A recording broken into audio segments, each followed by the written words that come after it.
అంటే అప్పుడు మనకి 2 పార్సిల్స్ ఆఫ్ ల్యాండ్ అది. ఒకటి నిజాంపేటలో 32 ఏకర్స్, పేట్ బషీరాబాద్లో 38 ఏకర్స్. యాక్చువల్‌గా 2011, 12 ఆ టైంలో మనం డబ్బులు కట్టినాం గవర్నమెంట్‌కి. నేను కిరణ్ కుమార్ రెడ్డి గారు అప్పుడు ముఖ్యమంత్రి ఉంటే నేను చాలా సార్లు బతిమాలినాను నేను. ఎందుకంటే ఇప్పుడు మళ్ళీ బైఫర్కేషన్ వస్తుంది, లేనిపోని కాంట్రవర్సీస్ వస్తాయి, కాంప్లికేషన్స్ వస్తాయి కాబట్టి డబ్బులు మేము కట్టాము.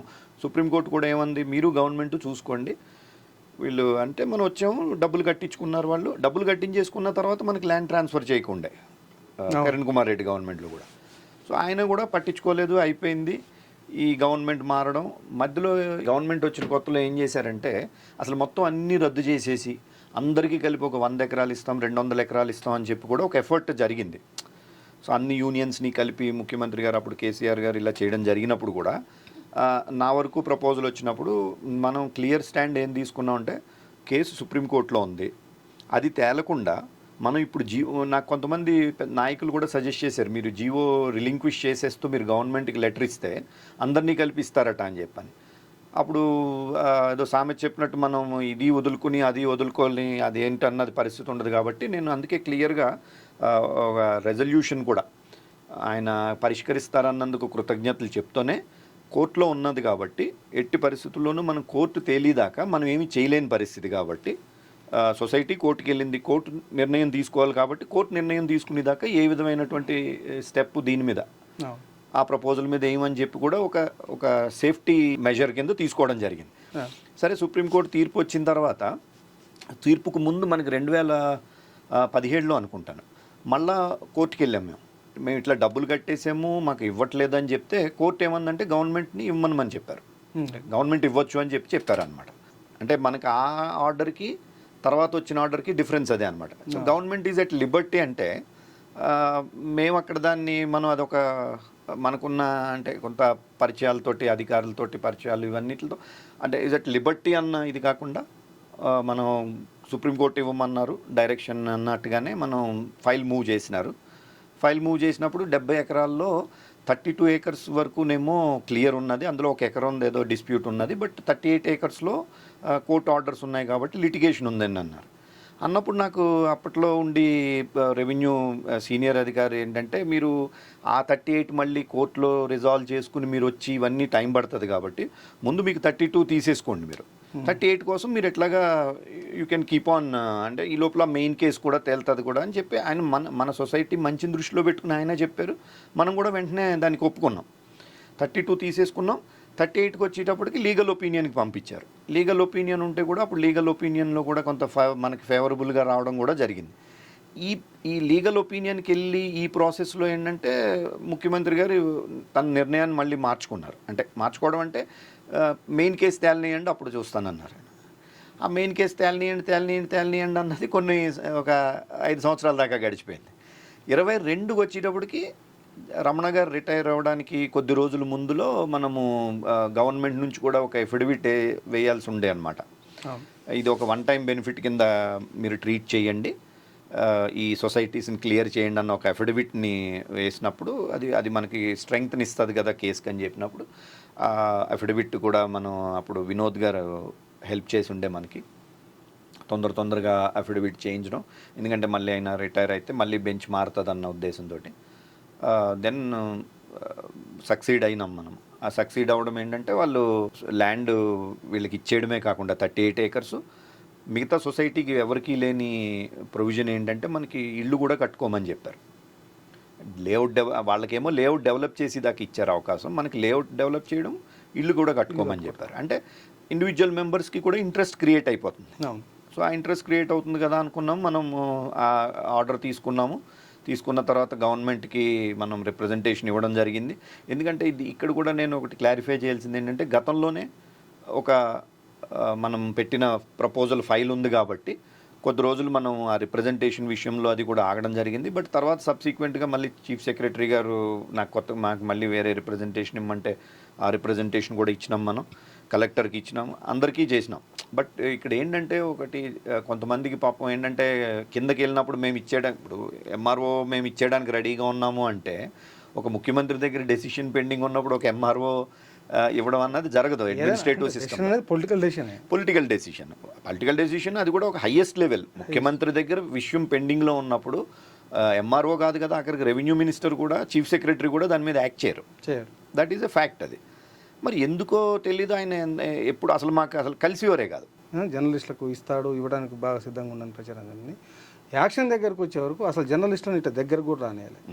ఎందుకంటే ఇప్పుడు ముఖ్యమంత్రి గారికి చాలా దగ్గర అల్లనారాయణ గారు ఉన్నారు, ఆయన ప్రెస్ అకాడమీ చైర్మన్ ఉన్నారు, చాలా దగ్గర అని చెప్తారు. అట్లా ఒక 2-3 మిత్రులు మేమందరం కూడా చాలా దగ్గర వాళ్ళని చెప్తారు. అసలు వాళ్ళకు కూడా అపాయింట్మెంట్ ఇవ్వని పరిస్థితి అసలు ఎందుకు? జర్నలిస్టుల్ని ఎందుకు అంత దూరం పెట్టాడు? అదే కోర్టు ఆర్డర్ వచ్చిన వెంటనే కూడా ఆ రోజు మనం 2 రోజుల తర్వాత కూడా వెళ్ళి ఆయనకి థ్యాంక్స్ చెప్పి ఇట్లా మనం రిప్రజెంటేషన్ ఇద్దాం కదా అంటే, అదే ఫస్ట్ టైం నేను లైఫ్లో ప్రగతి భవన్లోకి వెళ్ళడం కూడా. అప్పుడు ప్రగతి భవన్, ఇప్పుడు ప్రజాభవన్ అనుకోండి. అదే ఫస్ట్ టైం నేను లైఫ్లో వెళ్ళి వెయిట్ చేసాం. తర్వాత కలవరం అని చెప్పారు, వచ్చేసాం మేము. సో ఎందుకు అని స్పెసిఫిక్గా అంటే ఇప్పుడు ఆయన ఎందుకు ఇవ్వలేదు అన్నదాన్ని మనం ఎవరు చెప్పినా అది గెస్ వర్కే అవుతుంది. ఇప్పుడు ఆయన ఎందుకు ఇవ్వను అనుకున్నాడో ఆయన చెప్తే తప్ప మిగతా ఎవరు అనుకున్నది గెస్ వర్కే కదా. ఇప్పుడు నేను ఒక కారణం చెప్తాను, మీరు ఒక కారణం చెప్తారు, ఇంకొక ఆయన ఇంకో కారణం చెప్తారు.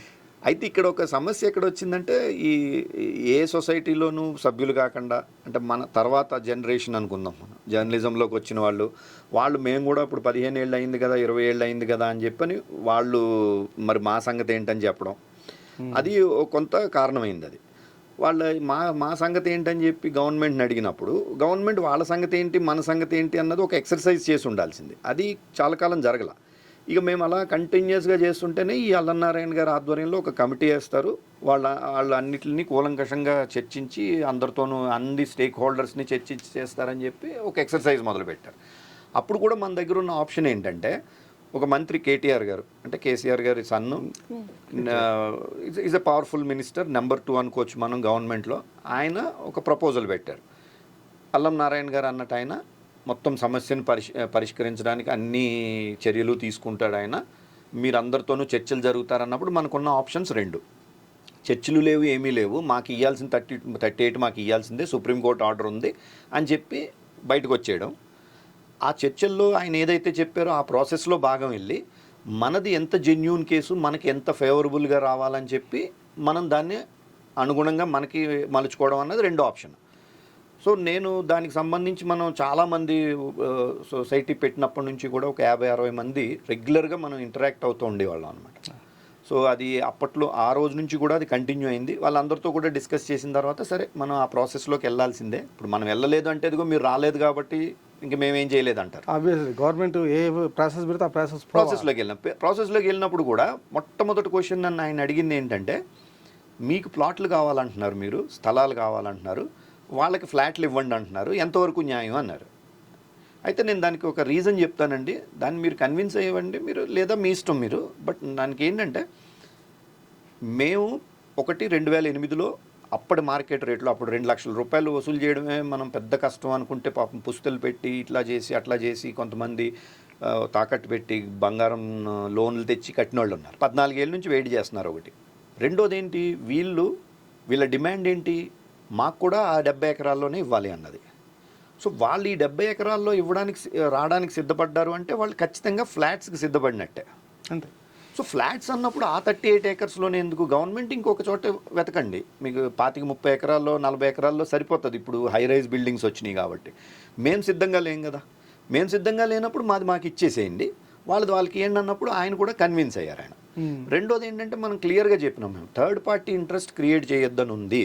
ఈ థర్డ్ పార్టీ ఇంట్రెస్ట్ చేయొద్దని మనం అఫిడవిట్లో మన ఇంటీరియం అప్లికేషన్లో అడగడం కూడా ఇది కూడా ఒక కారణం. ఒకటి, అప్పట్లో ఐటీ టవర్స్కి ఏదో ఇవ్వడానికి చేస్తారన్నప్పుడు ఒకసారి కోర్టుకి వెళ్ళాము. అవును.